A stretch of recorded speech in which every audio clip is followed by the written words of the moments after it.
K Muraleedharan മാധ്യമങ്ങളോട് സംസാരിക്കുന്നുണ്ട്. കാര്യങ്ങളെ കുറിച്ച് ഞങ്ങൾക്ക് ഉത്തരവാദിത്വമില്ല. ഞങ്ങൾ അതിനെക്കുറിച്ച് അഭിപ്രായം പറയേണ്ട കാര്യമില്ല.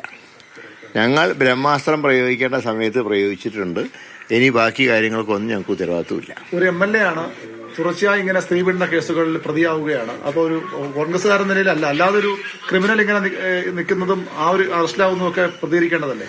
അല്ല, അത് അദ്ദേഹത്തിന്റെ ഭാഗത്ത് തെറ്റ് കണ്ടുകൊണ്ടാണല്ലോ ഞങ്ങൾ പുറത്താക്കിയത്.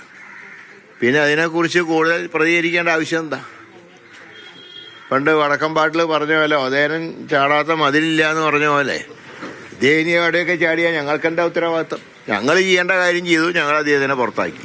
ഞങ്ങളുടെ കൂട്ടത്തിൽ നിർത്താൻ വളരെതാത്ത ഒരാളാണെന്ന് ബോധ്യപ്പെട്ടതുകൊണ്ടാണ് പാർട്ടി ആക്ഷൻ എടുത്തത്. ഇനിയിപ്പോൾ അതിനെക്കുറിച്ച് ഒരു ചർച്ചയുടെ ആവശ്യമില്ല. ഇനി ഉചിതമായിട്ടുള്ള തീരുമാനങ്ങൾ സർക്കാരും പോലീസും സ്വീകരിക്കട്ടെ. തീർച്ചയായിട്ടും അതൊക്കെ ഞങ്ങൾ കോൺഗ്രസ് പാർട്ടിയെ സംബന്ധിച്ച് ഞങ്ങൾ ഒരിക്കലും തെറ്റുകൾ ന്യായീകരിക്കില്ല. തെറ്റ് കണ്ടാൽ ആ തെറ്റ് ചെയ്ത വ്യക്തിയെ ശിക്ഷിക്കും.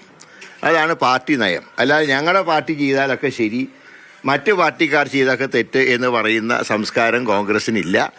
ഞങ്ങൾ സ്വർണം കട്ടവരെയും സ്ത്രീലമ്പടന്മാരെയും ഒന്നും ഞങ്ങൾ ഒരു കാലത്തും പ്രോത്സാഹിപ്പിച്ചിട്ടുമില്ല. പക്ഷെ കഴിഞ്ഞ ആഴ്ചയും കോൺഗ്രസ് മുതിർന്ന നേതാവായ PJ കുര്യൻ അദ്ദേഹത്തിന്റെ തിരിച്ചെടുക്കണമെന്ന് ആവശ്യപ്പെട്ടിരുന്നു. കഴിഞ്ഞ ആഴ്ച പോലും ഞാൻ പറഞ്ഞില്ല, പാർട്ടി ഒരു ആക്ഷൻ എടുത്തു കഴിഞ്ഞു. ആ ആക്ഷൻ ആയിട്ട് അതിൽ ഞങ്ങൾ ഉറച്ചു നിൽക്കുന്നു. ഞങ്ങൾ ചെയ്ത് ശരിയാണെന്ന് തുടർന്നുള്ള സംഭവങ്ങൾ തെളിയിക്കുന്നുണ്ട്. അപ്പൊ ഇനി അതിനെക്കുറിച്ച് ഇനി ഓരോരുത്തർ പറയുന്ന അഭിപ്രായങ്ങൾക്ക് മറുപടി പറയേണ്ട കാര്യമില്ല. ഈ ഉദയനന്റെ കളരി കോൺഗ്രസ് ആണ്. കോൺഗ്രസ് ആയിരുന്നപ്പോഴാണ് ഈ ചാട്ടം എല്ലാം ചാടിയത്. അതുകൊണ്ടാണല്ലോ ഞങ്ങൾ ഇന്ന് പിടിച്ച് പുറത്താക്കിയത്. ഇത് ജനങ്ങളെ സേവിക്കാനുള്ള പാർട്ടിയാണ്, മറ്റ് കളരികൾക്ക് ഉപയോഗിക്കേണ്ട പ്രസ്ഥാനമല്ല.